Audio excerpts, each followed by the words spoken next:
Chapter 32 The Circle, Mirad. When last met, the party spent their time in the Talion Circle waiting for the mages of the circle to complete the incantations and gather the materials for the teleportation to the Mirad Circle. While waiting, some gathered knowledge, others snuck around collecting trinkets they shouldn't have, while all took the time to get rest. After about a week, the ritual was complete, and the menagerie was escorted through the ornate halls and grand doors of the circle to a massive room. This room held the teleportation circle. It was larger than any present had seen thus far, with runes circling from the center of it, climbing up all the walls all the way to the ceiling. 8 mages were in the room, working closely at the center of the circle, with Headmaster Arcturus overseeing them. While they were doing their final preparations, Leste extended her gratitude to the headmaster one last time, emphasizing just how important this act was to her and her people, and how everything would make sense in just a few days. This came off as more ominous than Leste had intended, but the headmaster recognized her sincerity, and looked forward to the news that would come. After a short wait, the party was guided to the center of the circle, and a deafening rush of magic marked the start of the spell. While the walls of multicolored light started to form, Perkring checked his bag for his most recently acquired gem, which onlookers could see right before the walls of light fully formed. Once obscured, he returned the gem to his bag, and at the same time, Joker modified his hair to a shade of red. Then, everything went quiet. Once again, the noise quickly resumed, and the walls shattered. The menagerie found themselves in a room similar in size to the one they had just left, but the still and ornate walls were now adorned with branches and vines. The cold air was replaced with a warmth, scent of woods and moss, and the droning of insects. Even the stone at their feet was replaced with a worn and sturdy wood. They were most certainly now in Mirad, surrounded by mages who had just completed the teleportation spell, but 2 figures in the room stood out amongst them all. In front of the menagerie was a stern-faced elven woman just beginning to show her age. She had long raven hair and storm blue eyes. Beside her was a figure that did not catch their attention, but rather demanded it. A 6-foot-tall brass dragonborn with massive wings that looked like they could stretch twice as long. He was wearing elaborate plate armor and a long, vibrant red cape that fell between his wings. Piercing blue eyes assessed all, and just as he pulled his wings closer to himself, as if just now realizing how much space they were taking up, his eyes fell on Leste. Wordlessly, Leste dropped everything she was holding, short of Kaun's bag, took a step forward, then hesitated in thought, then sprinted at the brass dragonborn, with tears of joy starting to form in her eyes as she lunged at him. With a small amount of shock in his eyes, he did not hesitate to catch and lift her as she rested her head on his shoulder, and the two embraced. Understanding more important things needed to happen, the dragonborn let Leste down, and she apologized to the elven woman before her, explaining that she had not seen one of her brood in more than 2 years, and seeing this figure specifically overjoyed her. The elven woman was sympathetic towards their embrace and understood the importance of it. She then introduced herself as Esseres Vilderos, headmaster of the Mirad Circle. While Leste was having her embrace, Esseres had signaled the other mages to leave the room. With no onlookers present, the dragonborn spoke up, explaining how everyone here had already been informed of why the menagerie was present. He continued, clarifying that a celebration was already being organized, even though anyone outside of the headmasters of the circle were given no detail on Kaun's existence. Not wanting to keep her menagerie out of the loop, Leste saw it appropriate to introduce the dragonborn she just embraced, the Bulwark. She explained that the Bulwark held the same title as Branka, the Living Law, and he is Branka's equal. It made sense to her that he would be present for Kaun's reveal, but nonetheless it was an honor she did not expect. Leste then turned to Esseres and opened Kaun's bag, letting him out to introduce himself. Once out, he looked around, taking in his environment, letting his gaze drift from the headmaster, who was in awe at his presence, to the Bulwark, where his eyes froze. At first, he was in awe of him because the bulwark was the closest he had come to seeing another dragon. Then he noticed his armor, and his eyes did not move from the bulwark's left pauldron, where a single bronze sheet adorned his armor. The bulwark then took a knee, encouraging Cowan to approach, and asked him if he knew what adorned his armor. Cowan had never seen her, but he knew that bronze on his armor had to be a scale from his mother, and from all the stories both his mothers had told him, he knew this dragonborn to be the bulwark. Once Cowan was close enough, he rested his head on the scale of his mother, taking in the moment, then moved to face the bulwark. Eye to eye, he put his forelegs on the bulwark's shoulders, then rested his forehead on his, a gesture of love and appreciation that came naturally to the both of them. Cowan then set himself down and turned to SRS, where Leste introduced the two. Once everyone was comfortable, Leste made an offering to SRS for the upcoming celebration of Cowan's reveal. She explained to her the value of scales in her own culture, something very rarely handed out and valued as a token of extreme gratitude and love. Of the scales in her culture, none were as fragile nor as sacred as the scale of a dragon's egg. Leste then carefully reached into Cowan's bag and took out the bottom half of his egg, gifting it wholly to SRS. She explained that to be gifted something so fragile and so large was reserved for only the most important ceremonies, and of any to happen in Valhira's history, this was the most important. Even being unfamiliar with Valhira's customs and culture, SRS knew this to be valuable beyond compare, and her expression showed it. This was a gift that she knew almost none outside of the closest to dragons had ever received. She carefully accepted it, whispering a spell to it for safety, before storing it and thanking Leste for this gracious gift. SRS then asked when the menagerie would want Cowan's reveal to occur. Everything was mostly organized, with the only thing needing to be finalized being where the reveal would take place. Cowan then spoke. As long as everyone could agree on a place for the reveal, he wanted it to be done as soon as possible. A knocking was then heard at the entrance to the room, so Cowan was swiftly guided back to his bag. After a short pause, an unfamiliar dragonborn entered the room, addressing the bulwark and stating that his oversight was needed.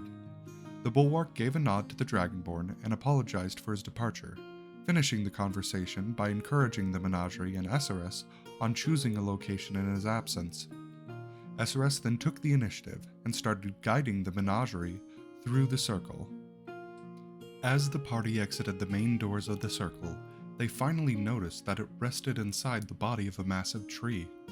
All forms of plant life grew on and around it, likely serving both as decoration and aiding in the structural stability of the tower itself.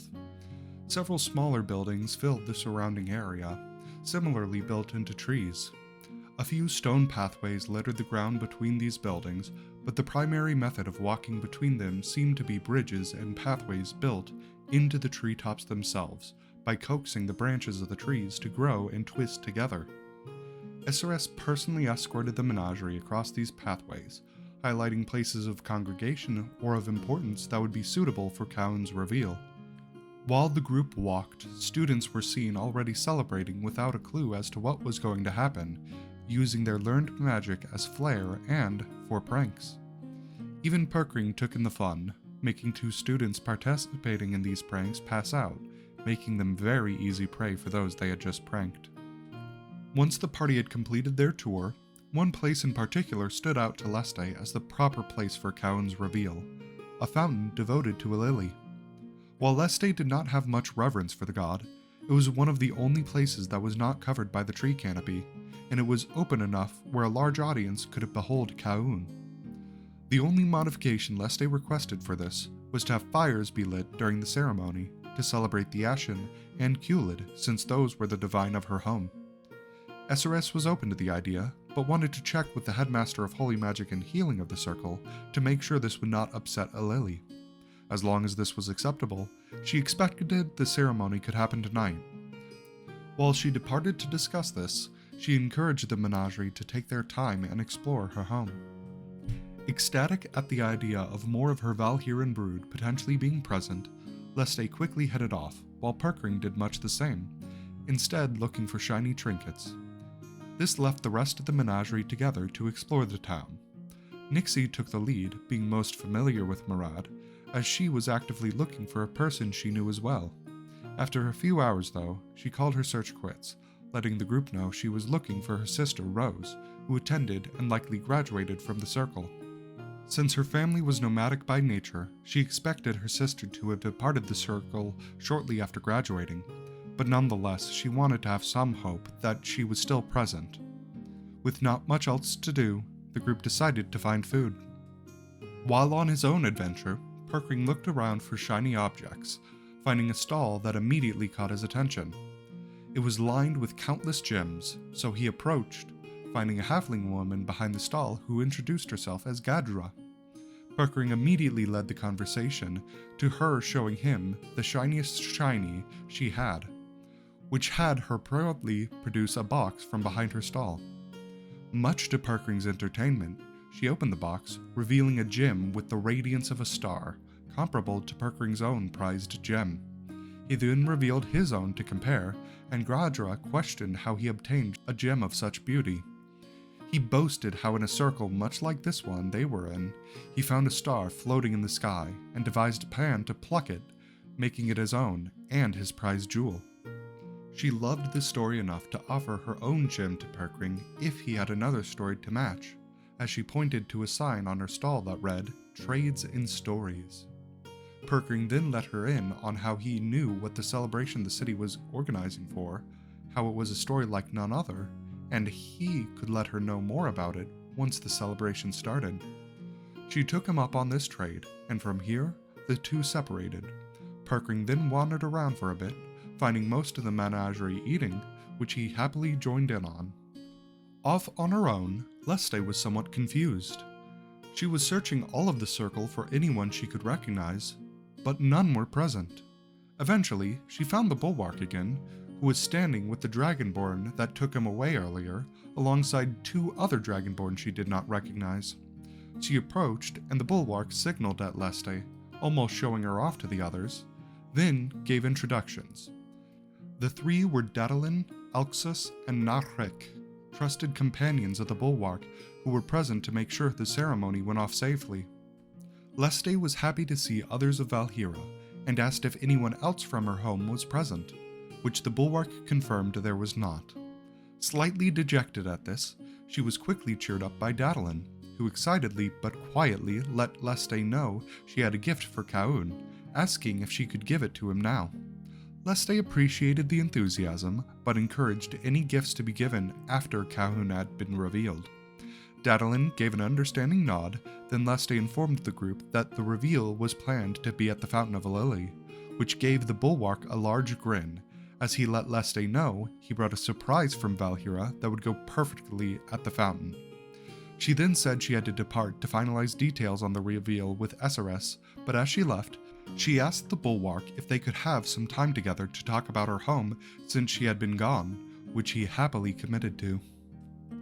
After a short search, she found SRS talking with a man in a robe, which had the simplified symbol of Qlid emblazoned between the shoulders of his cloth. Once SRS noticed Leste, she welcomed her, introducing the man as Srel Isk, the headmaster of holy magic and healing. He then happily informed her that the idea of flames for the ceremony was one the gods likely would enjoy, so he encouraged it. The only question he had was who would light the flames, which SRS encouraged the idea that the students studying to be clerics of Qlid alongside Kaun should be the ones to have the honor, which Leste happily agreed. Leste then asked if there was anything she could help with, and when they replied in the negative, she announced her departure for the fountain. On her way to it, she took the time to find a secluded place where she talked with Kaun, taking in any last-minute preparations he needed.